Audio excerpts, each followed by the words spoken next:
एक किसान था जिसका नाम शिवनाथ था और उसकी पत्नी का नाम माला देवी था। शिवनाथ के खेत पूरी तरह से बंजर पड़े हुए थे और घर में खेती बाड़ी संभालने वाला उसके अलावा कोई भी नहीं था। उम्र बढ़ जाने की वजह से वो खेती के साथ साथ मजदूरी भी करता था। उसके पास एक छोटी सी ठिलिया थी जिसके सहारे वो सामान एक स्थान से दूसरे स्थान पहुँचाकर अपने जीवन का गुजारा किया करता था।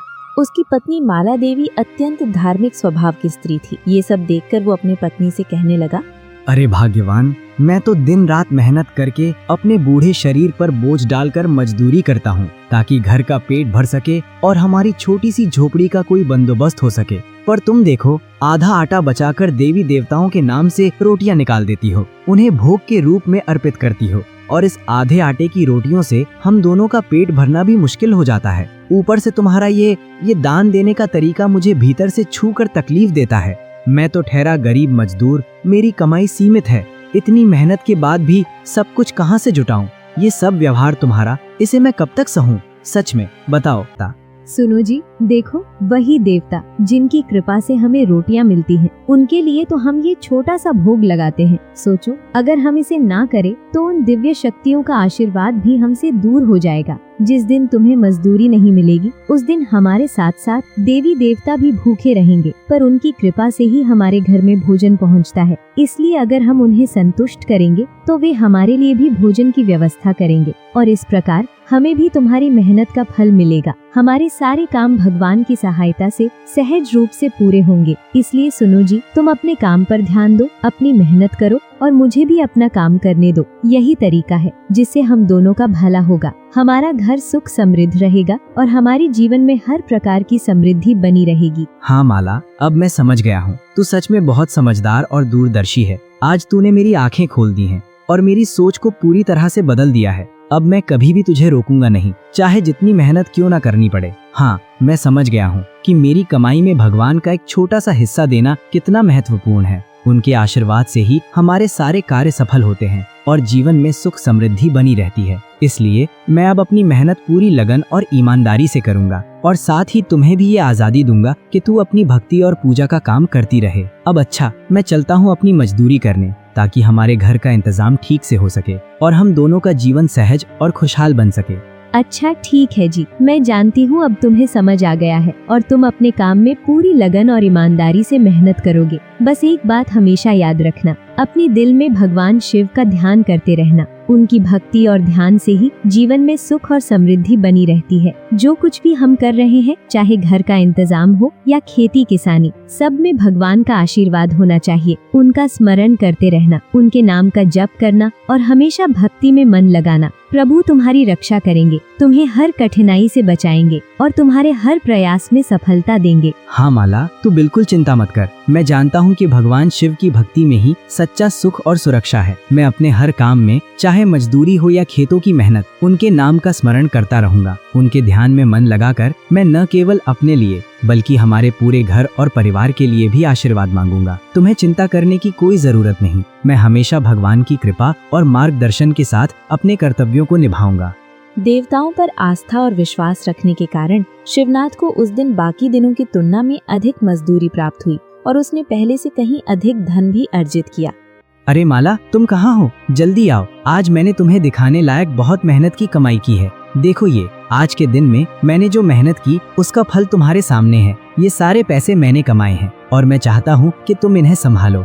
हर सिक्का, हर नोट हमारे घर और हमारे कामों के लिए बहुत कीमती है। ये तुम्हारे हाथों में रहने से मुझे लगता है कि ये सही जगह पर सुरक्षित है और मुझे ये खुशी तुम्हारे साथ बांटनी है। हाँ, ये तो मैं यही कहती हूँ कि ये सब भोलेनाथ जी, विष्णु जी और ब्रह्मा जी की कृपा का नतीजा है। उनके आशीर्वाद से ही तुम्हारी मेहनत इतनी रंग लाई है और आज तुम्हारी कमाई पहले से कई गुना बढ़ गई है। सचमुच, जब भगवान का आशीर्वाद होता है तो इंसान की मेहनत कभी खाली नहीं जाती। ये देखकर मेरा दिल भी बहुत खुश है और मैं यही प्रार्थना करती हूँ कि उनका ये आशीर्वाद हमेशा हमारे ऊपर बना रहे।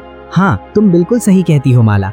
अब देखो, इन पैसों में जो हमारी जरूरत है उसे अलग रख लेते हैं ताकि घर का काम आराम से चल सके। बाकी बचा हुआ पैसा हम सीधे मंदिर में दान कर देंगे। इससे न केवल हमारी भलाई होगी बल्कि भगवान को भी प्रसन्नता मिलेगी। ये एक तरह से हमारे जीवन में संतुलन और पुण्य का मार्ग भी होगा। अरे वाह, तुमने तो मेरे मन की ही बात कह दी। मैं भी यही सोच रही थी कि हमने जो पैसा कमाया है उसका आधा हिस्सा मंदिर के पुजारी को दान कर दे। इससे हमारे घर की व्यवस्था भी सही रहेगी और भगवान को भोग भी लग सकेगा। यही तो हमारी भलाई और पुण्य का सही तरीका है। हाँ, तुम बिल्कुल सही कह रही हो माला। चलो फिर ऐसा ही करते हैं। जितनी हमारी अपनी जरूरत है उतना हम अपने लिए रखेंगे और बाकी का पैसा भक्ति और धर्म के कामों में दान कर देंगे। इससे न केवल हमारा मन प्रसन्न रहेगा बल्कि भगवान की कृपा भी हम पर बनी रहेगी।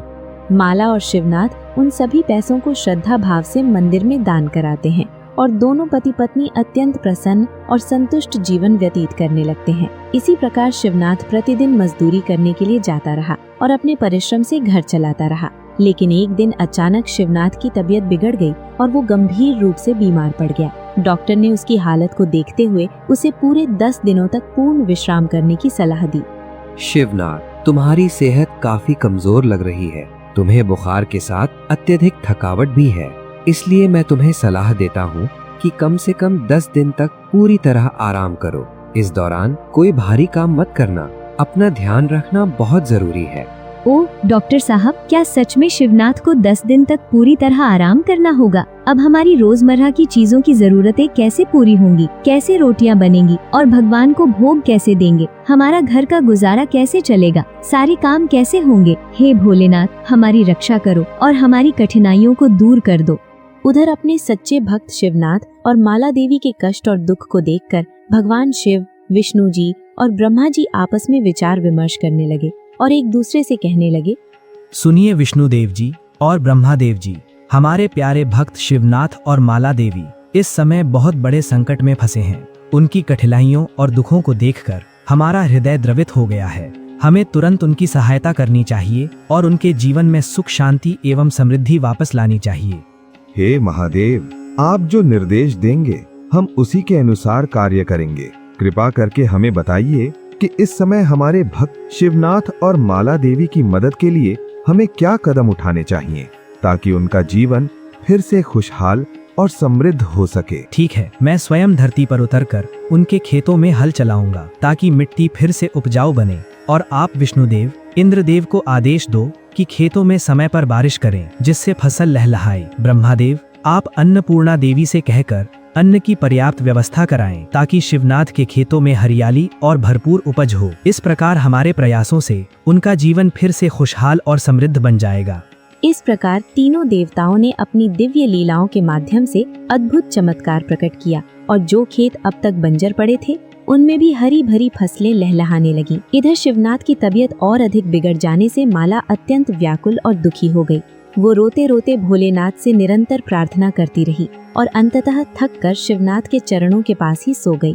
तभी उसकी निद्रा में स्वयं भोलेनाथ प्रकट हुए और उससे कहने लगे कि हे प्रिय कन्या, अपनी आंखें खोलो और अपने खेतों की ओर देखो। देखो कैसे सोने जैसी फसलें तुम्हारे खेत में लहराती हुई नजर आ रही हैं। अब तुम्हारे पति को मेहनत या मजदूरी करने की आवश्यकता बिल्कुल भी नहीं है। साथ ही तुम्हारे घर में बहुत जल्द संतान सुख का वरदान भी प्राप्त होगा। इतना कहकर भगवान शिव वहीं से अंतर्ध्यान हो गए। माला देवी ने घबराकर तुरंत अपनी आंखें खोली, पर उसने देखा कि वहाँ कोई भी उपस्थित नहीं था। चारों ओर सन्नाटा था और सब कुछ पहले जैसा ही शांत दिखाई दे रहा था। तब वो तुरंत अपने पति से कहने लगी कि हाँ, ये मैंने क्या देख लिया। स्वयं भोलेनाथ मेरे स्वप्न में पधारे थे और उन्होंने मुझसे स्पष्ट शब्दों में कहा कि अब तुम्हें ना तो कड़ी मेहनत करने की आवश्यकता है और ना ही मजदूरी करने की, क्योंकि तुम्हारे बंजर पड़े खेतों में अब सोने के समान चमकती और लहराती हुई फसलें पूरी तरह तैयार खड़ी हैं।